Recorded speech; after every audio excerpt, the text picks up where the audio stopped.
بسم اللہ الرحمن الرحیم الحمد للہ رب العالمین والصلاة والسلام على خیر خلقہ محمد وآلہ واصحابہ اجمعین ومن تبعهم بإحسان الى یوم الدین اما بعد۔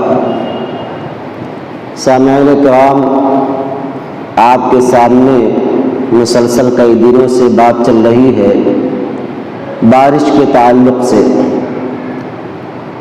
بارش کے تعلق سے ایک بات یہ بھی جاننا ہمارے لیے بے حد ضروری ہے کہ ہمیں بارش، ہوا یا ان جیسی مخلوقات کا جنہیں اللہ سبحانہ تعالی بھیجتا ہے انہیں برا بھلا نہیں کہنا چاہیے، چاہے بارش ہو، ہوا ہو، فرشتے ہوں، بیماریاں ہوں، کیونکہ یہ تمام کے تمام مخلوقات اللہ سبحانہ تعالیٰ کے حکم کے پابند ہیں۔ اللہ فرماتا ہے لا یعصون اللہ ما امرہم، انہیں جو حکم دیا جاتا ہے، جس چیز کا آرڈر کیا جاتا ہے یہ اسے بجا لاتے ہیں، اس میں نافرمانی نہیں کرتے۔ اختیار اللہ سبحانہ تعالیٰ نے انہیں نہیں دیا ہے، صرف اختیار کا حق اللہ نے انسانوں کو دیا ہے کہ چاہے تو نیکی کریں، چاہے تو بدی کریں، چاہے تو نمازیں پڑھیں، چاہے تو نمازوں کو چھوڑ دیں۔ یہ اختیار اللہ سبحانہ تعالیٰ نے صرف انسان کو دیا ہے، بلکہ انسان کے علاوہ جو مخلوقات ہیں جیسے بارش، ہوا، یہ اللہ کے حکم کے پابند ہیں۔ اگر اللہ سبحانہ تعالیٰ بارش کو حکم دیتا ہے کہ فلاں جگہ رحمت کی بارش کی جائے تو یہ رحمت کی بارش کرتے ہیں، اگر حکم ملتا ہے کہ عذاب کی بارش کی جائے تو وہاں عذاب کی بارش ہوتی ہے۔ اللہ سبحانہ تعالیٰ کے حکم کے پابند ہیں، انہیں اختیار کا حق حاصل نہیں ہے، چاہے تو بارش برسائیں یا نہ برسائیں، ایسا یہ لوگ نہیں کر سکتے ہیں۔ اس لیے اللہ سبحانہ تعالیٰ نے ان تمام مخلوقات کی مذمت اور برائی کرنے سے روکا ہے۔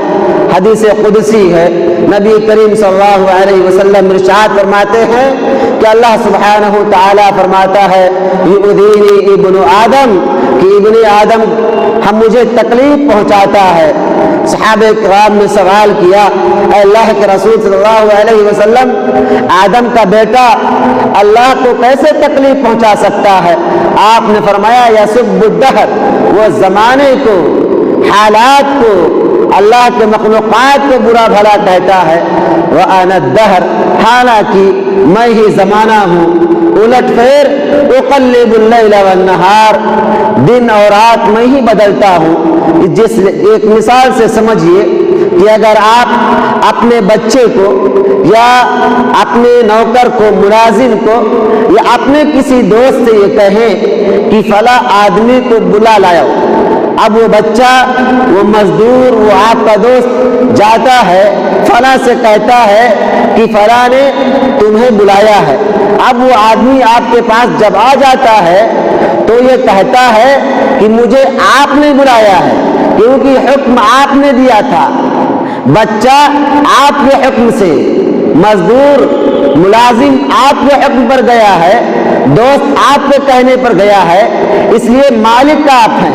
میں بچے کے بلانے پر نہیں آیا، میں آپ کے بلانے پر آیا ہوں، آپ کے نام کی وجہ سے آیا ہوں۔ تو اللہ سبحانہ وتعالی یہ تمام مخلوقات جو بھیجتا ہے یہ اپنی مرضی سے بھیجتا ہے، یہ اللہ کے مرضی کے پابند ہیں۔ ان مخلوقات کو، بارش کو، ہواؤں کو، اسی طریقے سے بدلیوں کو برا بھلا کہنا، تنقید کرنا، لعن طعن کرنا، در حقیقت اللہ سبحانہ وتعالی کو برا بھلا کہنا ہے، اللہ سبحانہ وتعالی کو گالی دینا ہے، جو اسلام میں جائز نہیں ہے۔ ہمارا ایمان اور عقیدہ ہے کہ ہم اللہ سبحانہ و تعالیٰ کو برا بھلا نہیں کہہ سکتے۔ اس لیے اہل سلف کہا کرتے تھے کہ الخیر بیدیک، اے اللہ بھلائی کے تمام کام تیری وجہ سے ہیں، تیری ہاتھوں سے ہے، والشر لیس الیک، اور برائی تیری جانب سے نہیں ہے، برائی میری جانب سے ہے۔ میرے بھائیوں، علامہ قاضی عیاض رحمہ اللہ اپنی کتاب الشفاء فی تاریخ حقوق المصطفیٰ کے اندر لکھتے ہیں کہ اندلس کا ایک بادشاہ تھا جس کا نام عبد الرحمن بن حکم الاموی تھا۔ بیان کرتے ہیں کہ اس کی بیوی بڑی خوبصورت تھی جس کا نام عجب تھا، بڑی خوبصورت تھی، اور اپنی بیوی سے یہ لگاؤ بڑا رکھتا تھا، بہت زیادہ چاہتا تھا، اس کی بات کو کبھی ٹالتا نہیں تھا۔ اور اس کی بیوی کا بھائی تھا جو ایک دم بگڑا ہوا تھا، بگڑائل تھا، راہ راست سے بھٹکا ہوا تھا۔ ایک مرتبہ کا واقعہ ہے کہ جیسے ہی آسمان سے بوندا بادی شروع ہوئی، پانی کے قطرات گرنے لگے، یہ بادشاہ کا سالہ کہتا ہے کہ موچی نے اپنا چمڑا بھگانا شروع کر دیا۔ ہمارے بزرگ احباب جانتے ہوں گے کہ پہلے جب جوتا بنایا جاتا تھا تو وہ اکثر چمڑوں سے بنایا جاتا تھا اور چمڑے سخت ہوتے تھے۔ جب چمڑے سے جوتا بنانا ہوتا تو پہلے چمڑے کو بھگو دیا جاتا تھا تاکہ وہ نرم ہو جائے اور آسانی کے ساتھ اس میں سوئی کا استعمال کیا جا سکے۔ تو اس نے کہا کہ اللہ نے، موچی نے چمڑا بھگانا شروع کر دیا، گویا اس نے اللہ کو موچی سے تشبیہ دے دی، ایک ایسے انسان سے تشبیہ دی جو جوتا بناتا ہے۔ کوئی انسان اپنے لیے موچی کا استعمال گوارا نہیں کرتا، چاہے جائے کہ اس لفظ کا استعمال اللہ کے لیے کیا جائے۔ اس زمانے کے بڑے فقیہ عبد الملک بن حبیب تک یہ بات پہنچی تو بہت زیادہ خفا ہوئے اور انہوں نے کہا کہ اس کو سزا ملنی چاہیے، اس نے اللہ کے خلاف زبان درازی کی ہے، اللہ کو برا بھلا کہا ہے، اللہ کو موچی سے تشبیہ دی گئی ہے۔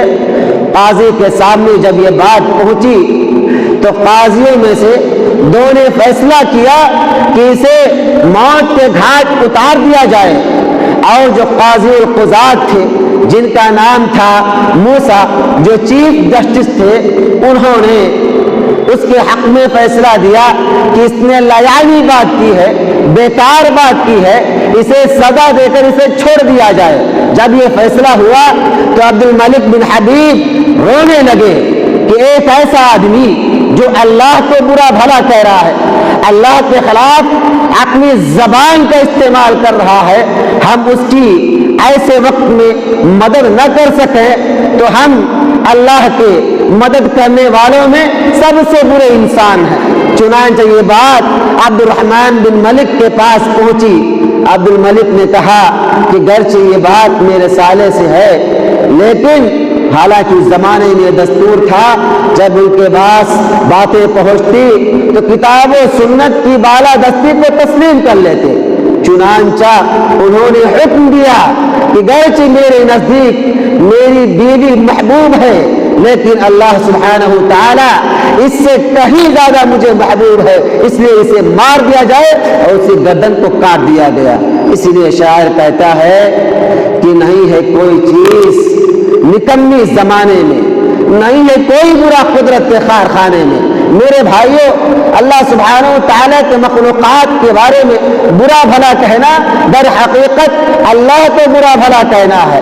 مثال سے سمجھیے کہ ایک استاد، ایک ٹیچر بچوں پر سختی کرتا ہے، ڈنڈے کا استعمال کرتا ہے، ہاتھ کا استعمال کرتا ہے، حالانکہ بچہ اس سختی کو ناپسند نہیں کرتا ہے، جبکہ ٹیچر یہ سمجھتا ہے کہ میں بچے کے ساتھ عین انصاف کر رہا ہوں، انصاف سے کام کر رہا ہوں، اس کی اصلاح چاہتا ہوں۔ غور کریں میرے بھائیوں،